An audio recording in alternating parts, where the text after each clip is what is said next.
Today, our main topic is about ghosts. Okay, are you ready for this? Spooky. We are talking about the ghosts that haunt the creative mind. Okay, all of us, I know, have a lot of voices that go inside our head that help with our creativity, that harm our ability to be creative. So, I want to talk about it at different stages of creativity. Okay, what kind of voices that we have when we are trying to create, but maybe is keeping us from creating, what kind of voices we have when we're in the process of creating, what kind of voices we have after we're done creating something, okay? So let's start at the very beginning. Anybody? Don't even try. Oh, come on. I was hoping somebody would say a very good place to start. Oh, sorry. I You thought failed you were me. okay, sorry. You failed me. Well, the first thought that I always Well, now have is that's in my like head. you won't finish that. Like, yeah, that would be fun, but like do you want to add that to the list of things you haven't finished? That's perfect. So, what keeps you from creating? I love those. Those are very similar to me. Who will care? Yeah, is it going to be good enough? Yeah. It's too much work. It will take too long. You don't have time to do it well. Those are the ones that get me. It's too much work. It's going to take too That much time. project like deserves the effort that I can't give it. Yeah. What about you? What keeps you from creating? Does anything keep Krista from creating? I guess I have that similar one. Like I want to give so much to this, and there isn't the time or resources right now. So I'll save it and keep it on deck. But then sometimes, and sometimes those factors are real, but then you lose the spark for that idea and the specific mindset that you had that brought it forth. The spark feels really important to me. It's something that, like, if I don't have like the full spark about something, then it's very easy for those ghosts in my mind to be like, let it go. It's not going to be worth it. There are ghosts that prevent you from starting, and there are ghosts that prevent you from finishing. Most people quit something or several things throughout their life because they get far enough and it's just there's too many excuses, there's too many reasons to not finish. And I think beyond that, though, sometimes we have a project, either we're something that we're really passionate about or something that we're in, and parenting is a thing, right? Like you can't just choose not to be a parent, right? And the ghosts that haunt us, sometimes I think the most interesting aspect of this for me is for something that I am committed to and it's going to see itself through. And I've already gotten past whether or not I should do it. I've gotten past the fear of optics or failure.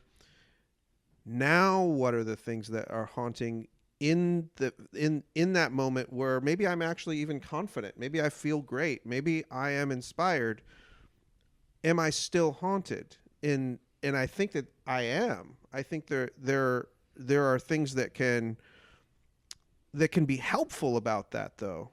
And that's kind of what I was interested in you guys' perspectives on, for the things that haunt you for a significant work that you're doing, and we'll just keep it in the creative space, that are not associated with, should I do this? Should I start? What if I fail? Like we're already past that, right? Okay. Now we're in something like we've chosen and we're doing this, and maybe it's even something we're known for. Like, let's just take like a celebrity actor or a band or a musician, and they're on their 15th album. Like, what haunts them? Like, they're household names. Like, what haunts them now? And again, outside of the optics, it's like, how do they continue bringing their best version of themselves to the work, and what is haunting against that? Those are the things that are interesting to me. Let's ask you a direct question on that line then. Are you haunted by the success that you've had creating a couple of very good board games? Are you haunted by that success when you're in the process of creating the next one?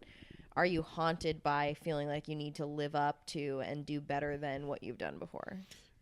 The only things that haunt me in terms of being concerned about how my work is received have to do with taking care of the staff and keeping the lights on. I'm not haunted creatively because I don't feel like I'm doing my work directly for a consumer or for a client or for what the community wants. And I know that's slightly risky to say, but I think at this point in my career, I am really trying hard to do things that are bringing something new to the table. I don't want to say they're groundbreaking or innovative, but that we're kind of swinging for that. And so I go into the cave or I go into the tunnel and I bring us in. And the things that haunt me are what's going to be the result of this, because nobody's done it.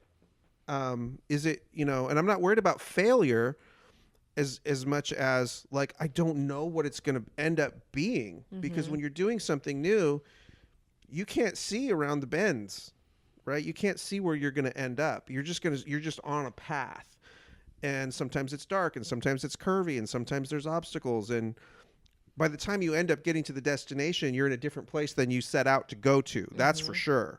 Right. That was the case with everything that I've ever done. And so I think, is there a voice that haunts you that says this isn't different enough, this isn't new enough, this isn't good enough? Do you hear that voice kind of guiding you in your creative process when you're in the middle of it? Yeah, those are like the friendly but terrifying ghosts that we have. Like they're like familiar with us, and their purpose isn't necessarily to scare us away, but to actually scare us into doing it better. I feel like that. If it's not like, if we're not bringing anything new, you shouldn't look at our stuff, right? Like, I mean, if we're not adding anything to the conversation, we're failing, and that again can be a booster to get us to doing something significant. But what we're really trying to do is give somebody a deeper perspective, a deeper appreciation, an experience that's significant and worthwhile. And if we can do that in a way that hasn't been done before, it gives more opportunity for more thinking and more reflection and more, improvement, self-improvement, whatever that might be, inspiring others to think bigger. All right, I'm going to set Krista up with this. Okay. This is something that I just thought about. What if the ghosts that haunt us are our memories, our bad memories that we want to leverage to make us better, but sometimes they have another effect. A paralyzing effect. And that's one of many. Yeah. But what if the ghosts that haunt our creative life are memories that we're trying really hard not to repeat, or we're trying really hard to repeat? What do you think, Krista? Well, I think absolutely, in terms of how we actually express that creativity, like you're talking about, like the friendly ghosts. They are trying to help us avoid that bad in the past and bring those things that we remember forward. So I really agree with that, both on that level, and then also in terms of like the actual creation itself. I feel like sometimes, a lot of the time, it is the embodiment of those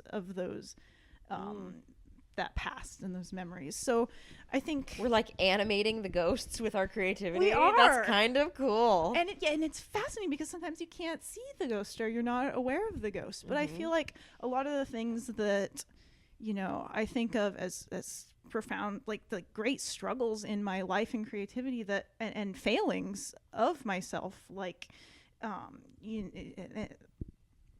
I take all of these, I think of them as like negatives, and yet when I create, all of those kind of forces are coming out in the actual artwork. And so you think of them as these great personal failings, these great pains that you hold inside you, and then you look at art throughout time and you see like these look at this is like paradise in artwork through all of these cultures, and this is this idealized thing that wait, I feel that's something that I do wrong, and and hell it all throughout all these different cultures. Like you feel that internally. Yeah, definitely. And like that's so much of what art is I guess a transmutation of these inner ghosts. Brilliant. Krista, I relate to what you just said, and it gave me kind of these flashbacks to like the ghosts in Pac-Man that are like chasing you, and you you gobble up all the things, and then as soon as you eat like the power up, then you're chasing them. It's so interesting that Can you evade your ghosts until you are powerful enough to conquer them? yes, Wow. done. Like He pays for the mic. He can do that. I mic dropped for Jared. So then let's move on to the last phase. So after you've created something, then are there different voices? Are there different ghosts that come into play? For me, I think it almost there's an echo of the before I create ghosts, and it says, no one will care. That's the thing that kind of kept me from starting sometimes. And when I'm done with something, sometimes it's the thing that keeps me from like amplifying and promoting what I've done and what I've created. It's the same echo. Will anybody care? No one will care. Wow, I'm haunted by our mother. Because in the exact opposite direction, the moment anything is done, I hear, my mom or like that version of my own voice say like, "Well, go on, show them." Like it's come up. It randomly came up in conversation. Go on, show them what you did. You're right. She does do that. I definitely resented that for a lot of time in high school and early adulthood, where I'm like, I'm not a performing monkey. I'm not a show pony. Don't tell me to do stuff in front of other people. But it has sort of made me feel like this sense where once I do feel satisfied about something and that it's good, it's like I want to share it with other people because it was never just made for me in the first place. I wanted other people to like it. And so it's like especially if I get any sort of validation from somebody where they're like, yeah, this actually is good, then I'm like, oh, yes, I want to share this with everybody. We are performing monkeys, and people like performing monkeys. Me especially. My symbols. The only Hairless performing monkeys. God, that's gonna be the thumbnail for this YouTube. The other voice that I hear is very similar to the middle, which is, am I still working on this? Like once I finish a project, then there's still so many more steps. It's the amplification, it's the promotion of this, and I'm just like bored again. I've finished it. Isn't it just supposed to be like successful on its own? Now I have to promote it. I'm still working on this same thing. But these are all things along the path to the end when your ghosts are reminding you that because you made it through those things, that's why other people got impacted the way that they did. See, and what's funny is I keep saying in my mind that, well, there is no end, but maybe the truth is I just haven't taken myself all the way to the end. It's because you're a 3. It's because you're a 3. You hit the peak, and then you see the next peak. You've completed, but you can immediately see what you could start working on now. Never take the time to appreciate, be satisfied. Yeah, that's my Enneagram 3-7. Where my 3 is I'm constantly looking forward, but my 7 is like, don't you dare tell me what to do. I'm going to do it my own way no matter what. And it does kind of make everything feel like a never ending. Yeah, and I'm a 7-3, so I'm all about having fun all the time, but I'd love to accomplish some sick stuff while I'm doing it. Yeah. There's a muscle that you can build up, though, that makes all of that stuff more... Like when you see something all the way through, you get the confidence and the wherewithal to do that again, and nothing's quite worth it enough or as much as that from then on, right? Like you never want to stop in the middle anymore once you've gone all the way and seen the rewards that come. Yeah. But like once you've actually pushed through, you've sat in the deepest part of creativity where you're like, not only do I suck, but every idea I've ever had sucks. And then rise out of that, finish the project and be satisfied with it. That arc of knowing that you can overcome your own internal ghosts to actually bring something into fruition and be happy with it is the lesson, the knowledge, the wisdom that comes slowly. When you can look back and say, I didn't really believe I could do it. And you're kind of still kind of awestruck, like I didn't know that I had that in me. you find the strength and this agility and adaptability that you didn't even know was in you. That's really empowering. And that kind of confidence will make you go do bigger, better things and inspire other people to do bigger, better things, because they're going to ask you all day about it. Like, how did you do that? Right? And you tell them about the blood, sweat, and tears and all that, but you tell them sometimes you got to listen to these voices and sometimes you have to shut these voices out, and you just have to doggedly pursue it and commit until you reach it. I gotta train that muscle, I think. I do. The patience. And sometimes we tell ourselves that we haven't done it yet, but we have.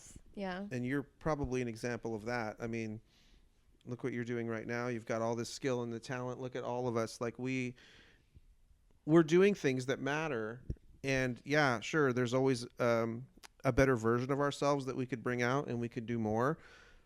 But maybe what we're doing is enough, and we can just do what we're already doing with a better attitude and a bigger purpose. Yes. Ooh, that brings up a whole nother ghost. Is it just that it's not enough? It's not enough. It's not enough. Kill that ghost. How do you kill ghosts? Is it a silver bullet? You kind of banish them. A proton pack. That's right, exactly. Who you gonna call? Right. Not Mark, because he does not remember the equipment. Ouch. Sorry. What about you, Krista? What kind of ghosts do you have? What voices do you hear when you're done with a project? That took up too much time. That took up too many resources. That maybe I'm just putting too much of myself into that. Yeah, just like really, I guess, external focused. Like, how does this impact other people? Was I wasting other people's time, resources, attention? Mm-hmm. So I guess kind of the opposite. It's not like, I don't know. I guess the ones that I hear the loudest are like, you are taking up too much. Interesting. Mm-hmm. Taking up too much for me. This isn't enough. A lot of times, I think on that note, it's easy to overlook your little micro progressions and how good you're becoming along the way, because you feel like you haven't arrived. And that's okay. You're 700 miles in this 1,000-mile journey. Just, it's okay. You expected to be there by now. That's fine. Just look at all the progress you've made. And I think iterating and working with you so closely on all these projects, you know, Krista, I see some of what you're saying, and I see it myself too, by the way. But like, what everybody else sees is like, dear God, look at how awesome this is. And it's really easy for us to kind of have this lens, this distortion lens. It's like, but it could be better. It could be more. And maybe it doesn't need to be better or more. Maybe it can just be finished and progress towards better and more in the future.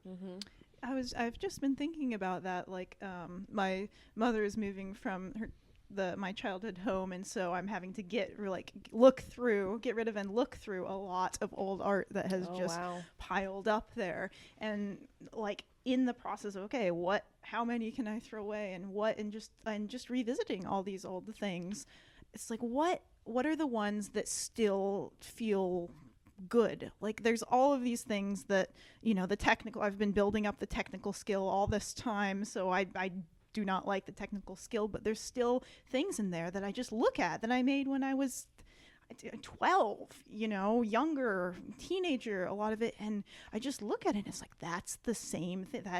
There it is. There is what I am working through now. There is like the heart of what I am and what I've experienced, and you know, that those are the things that carry through. What's that feeling that you feel when you look at that old work? Is it like pride, shame, gratitude for how far you've come? Like, what are the feelings that you're feeling while you're looking at like piece to piece? That's the exact word I was going to use. Yeah, recognition. Like, it feels like, I don't know, like when you see another person's piece of art and you just feel like, that was made for me. But it's the same thing. It's almost like, I mean, it takes it out of the, I have to be good, I have to make this. And it's just looking at this thing and seeing, that is me.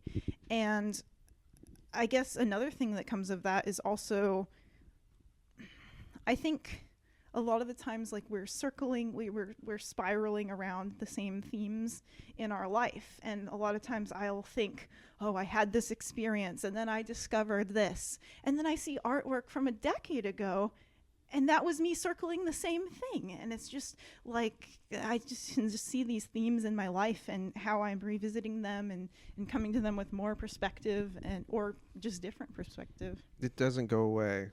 I'll tell you, I still have that.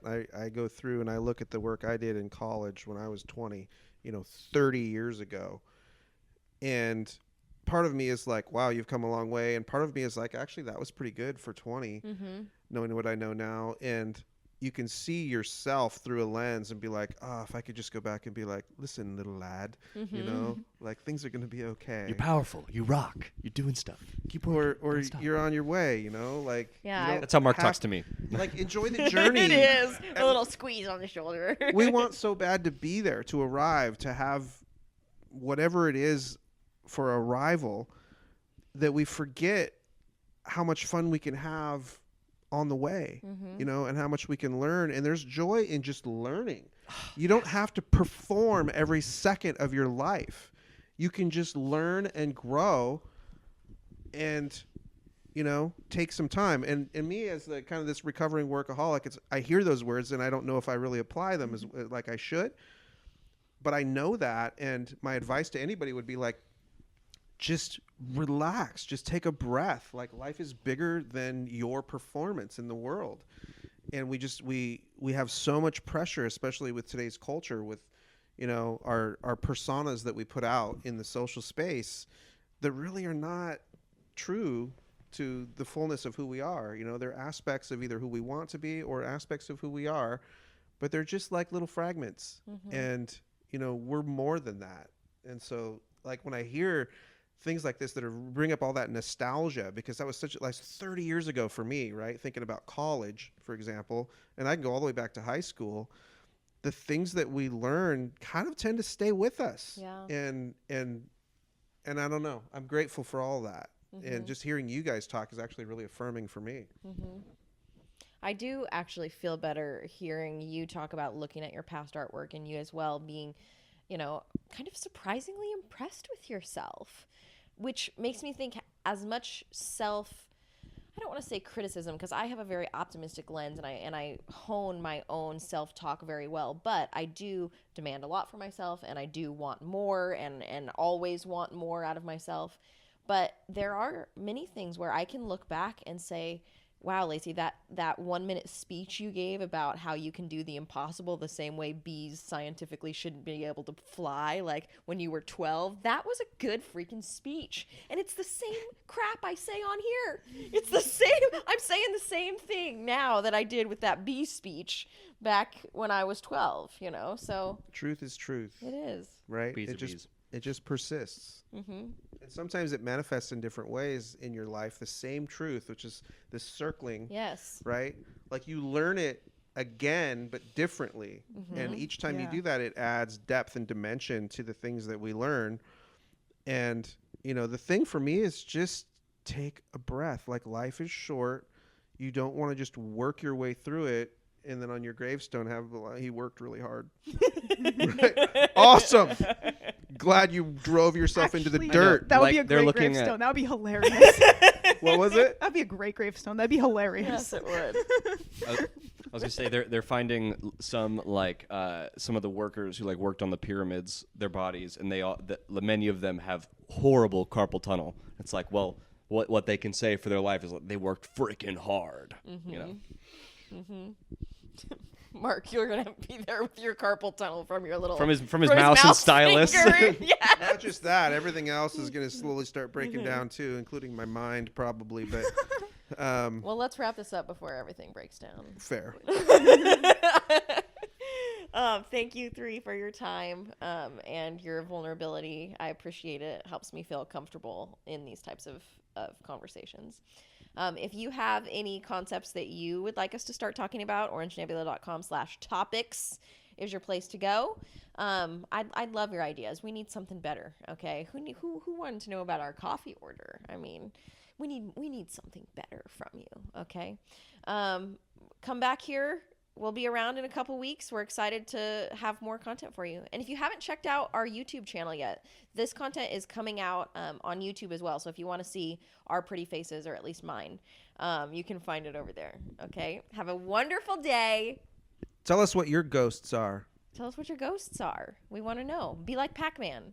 Get strong enough that you can chase your own ghosts. Is that how it went? For a limited time until they chase you back. But we won't talk about that. It's always a cycle. All right. Talk Gotta to y'all relearn later. things. Bye.